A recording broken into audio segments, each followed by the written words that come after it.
We have to do whatever it takes to ensure that countries of the global south also gain such victory. I know one more, I think, very important thing.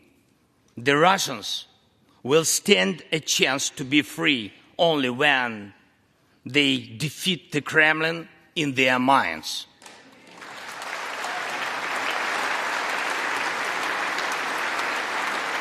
Yet, the battle continues, and we have to defeat the Kremlin on the battlefield. Yes, this battle is not only for the territory, for this or another part of Europe. The battle is not only for life, freedom and security of Ukrainians or any other nation which Russia attempts to conquer.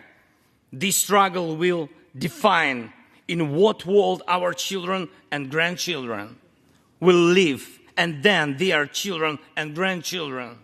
It will define whether it will be a democracy of Ukrainians and for Americans for all. This battle cannot be frozen or postponed. It cannot be ignored, hoping that the ocean or something else will provide a protection.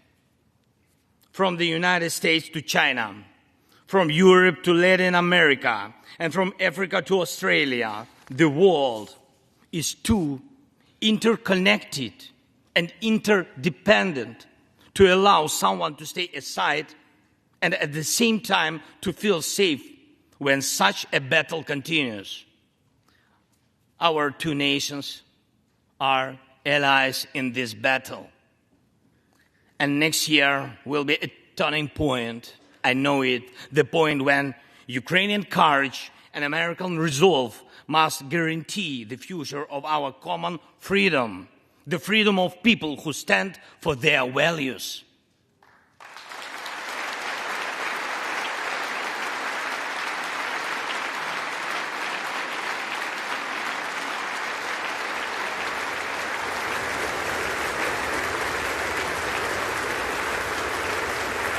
Ladies and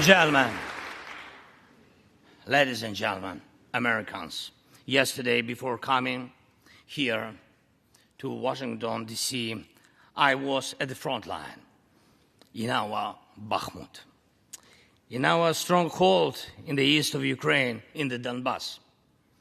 The Russian military and mercenaries have been attacking Bakhmut non-stop since May. They have been attacking it day and night, but Bakhmut stands.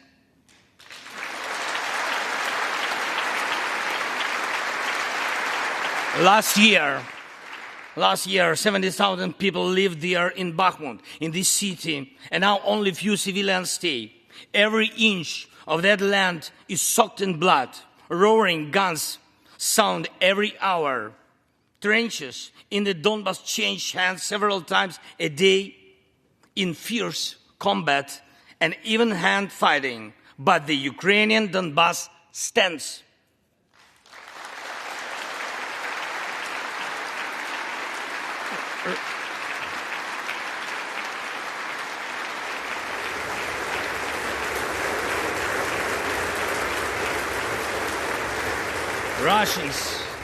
Russians use everything they have against Bakhmut and our beautiful cities. The occupiers have a significant advantage in artillery. They have an advantage in ammunition. They have much more missiles and planes than we ever had. And it's true, but our defense forces stand.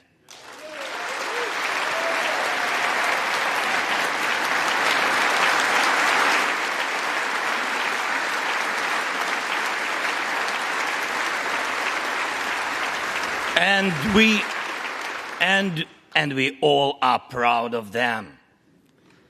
The Russians' tactic is primitive. They burn down and destroy everything they see.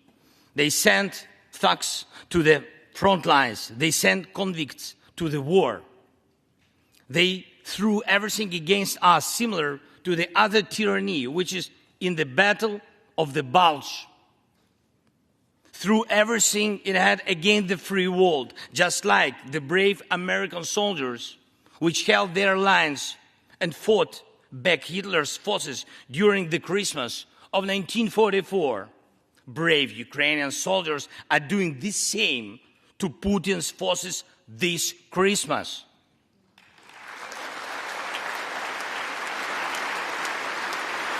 Ukraine holds its lines and will never surrender.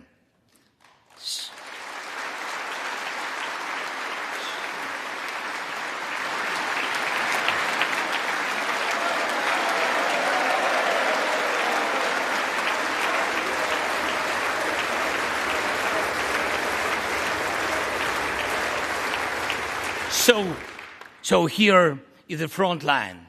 The tyranny which has no lack of cruelty against the lives of free people. And your support is crucial, not just to stand in such fight, but to get to the turning point to win on the battlefield. We have artillery. Yes. Thank you. We have it. Is it enough? Honestly, not really. To ensure Bakhmut is not just a stronghold that holds back the Russian army, but for the Russian army to completely pull out, more cannons and shells are needed. If so, just like the Battle of Saratoga, the fight for Bakhmut will change the trajectory of our war for independence and for freedom. If your patriots stop the Russian terror against our cities, it will let Ukrainian patriots work to the full to defend our freedom. When Russia cannot reach our cities, but its artillery, it tries to destroy them with missile attacks. More than that, Russia found an ally in this genocidal policy, Iran. Iranian deadly drones sent to Russia in hundreds became a threat to our critical infrastructure. That is how one terrorist has found the other. It is just a matter of time when they will strike against your other allies. If we do not stop them now, we must do it.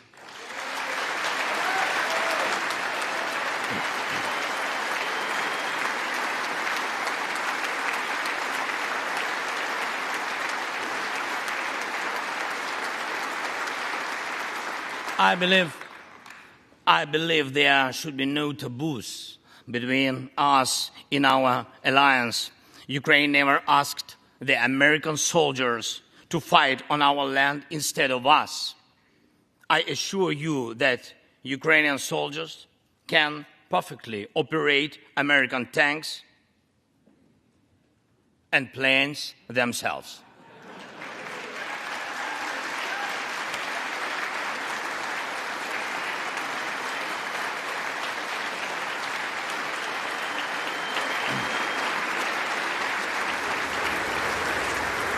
Financial assistance is also critically important, and I would like to thank you. Thank you very much. Thank you for both financial packages you have already provided us with and the ones you may be willing to decide on. Your money is not charity. It's an investment in the global security and democracy that we handle in the most responsible way.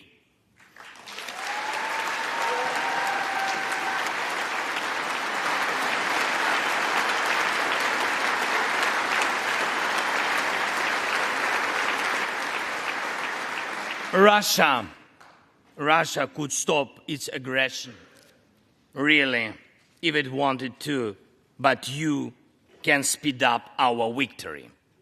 I know it.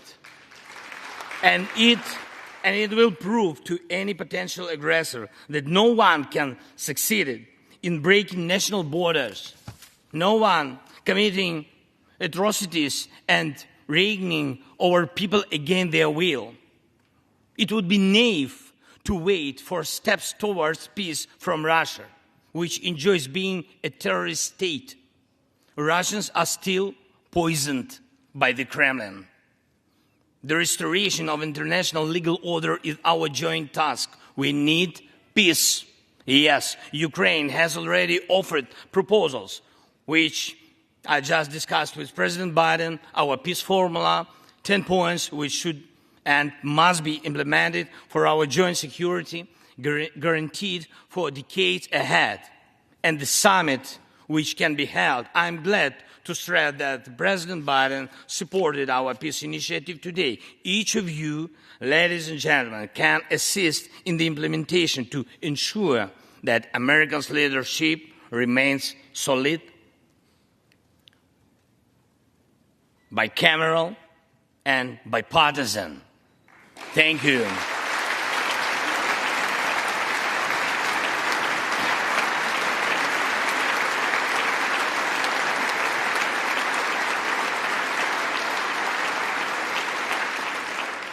You can strengthen sanctions to make Russia feel how ruinous its aggression truly is. It is in your power, really, to help us bring to justice everyone who started this unprovoked and criminal war. Let's do it. Let terrorists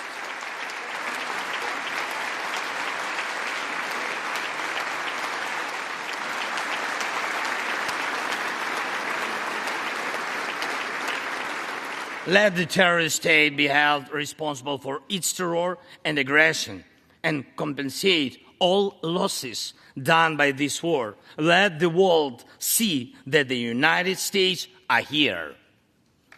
Ladies and gentlemen,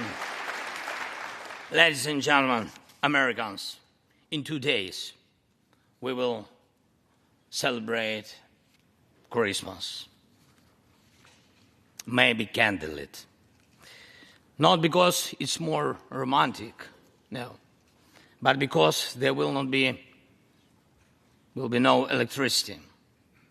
Millions won't have neither heating nor running water. All of these will be the result of Russian missile and drone attacks on our energy infrastructure. But we do not complain. We do not judge and compare whose life is easier. Your well-being is the product of your national security, the result of your struggle for independence and your many victories. We, Ukrainians, will also go through our war of independence and freedom with dignity and success.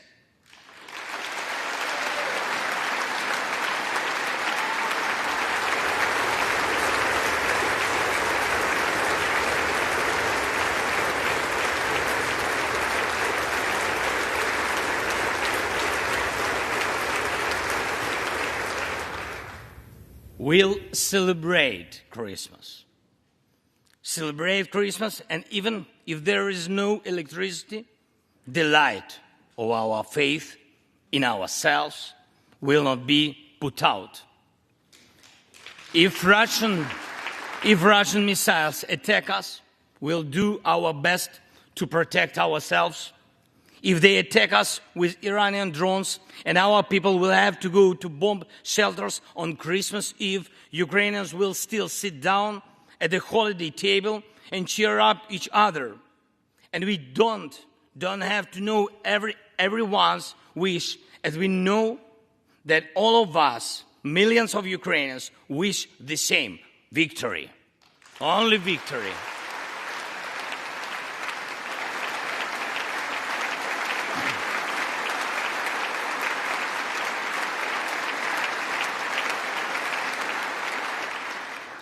We already built strong Ukraine with strong people, strong army, strong institutions together with you. We developed strong security guarantees for our country and for entire Europe and the world together with you. And also together with you, we'll put in place everyone who will defy freedom. Put in. This will be the basis to protect democracy in Europe and the world over. Now, on the special Christmas time, I want to thank you, all of you. I thank every American family which cherishes the warmth of its home and wishes the same warmth to other people. I thank President Biden and both parties at the Senate and the House for your invaluable assistance. I thank your cities and your citizens who supported Ukraine this year, who hosted our Ukrainians, our people, who waved our national flags, who acted to help us. Thank you all, from everyone who is now at the front line, from everyone who is evading victory. Standing here today, I recall the words of the President Franklin Delano Roosevelt, which are, I think, so good for this moment. The American people, in their righteous might, will win through to absolute victory. The Ukrainian people will win too, absolutely.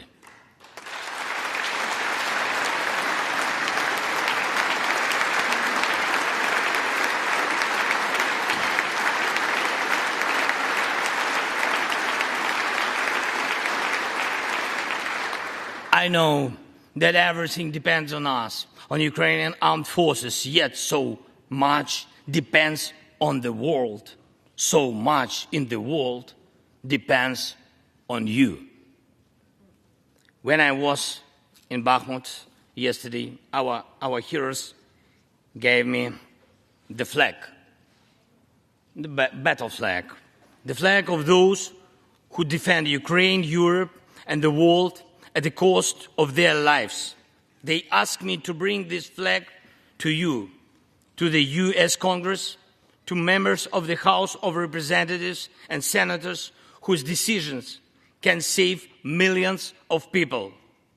So let these decisions be taken.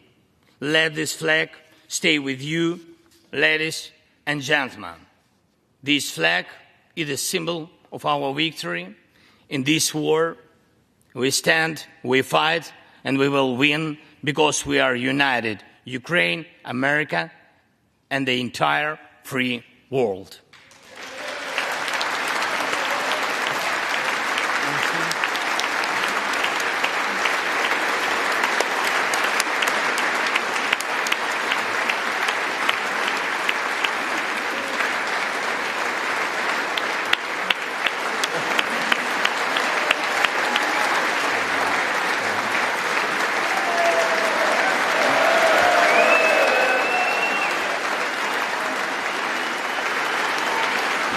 Just one thing, if I can, the last thing, thank you so much. May God protect our brave troops and citizens. May God forever bless the United States of America. Merry Christmas and happy, victorious New Year. Slava Ukraini!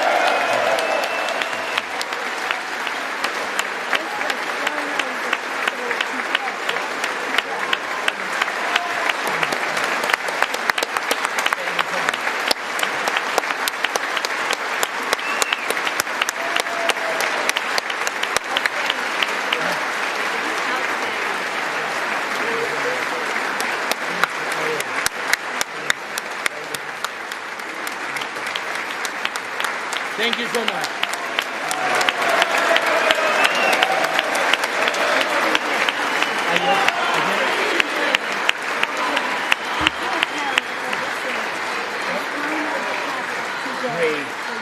Great to me. I can hold. Okay. Turn around. Yes. There we go.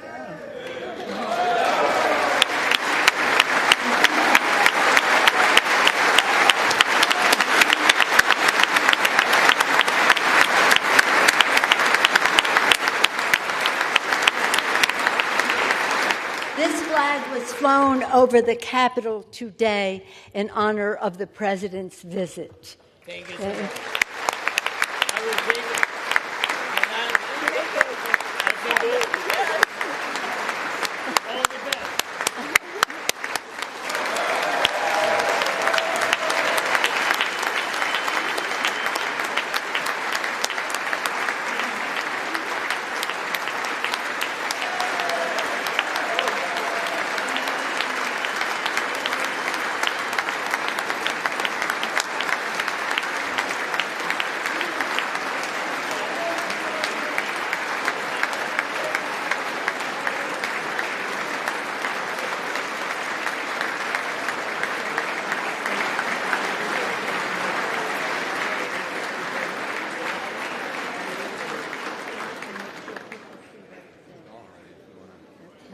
Is he out of the room? Okay.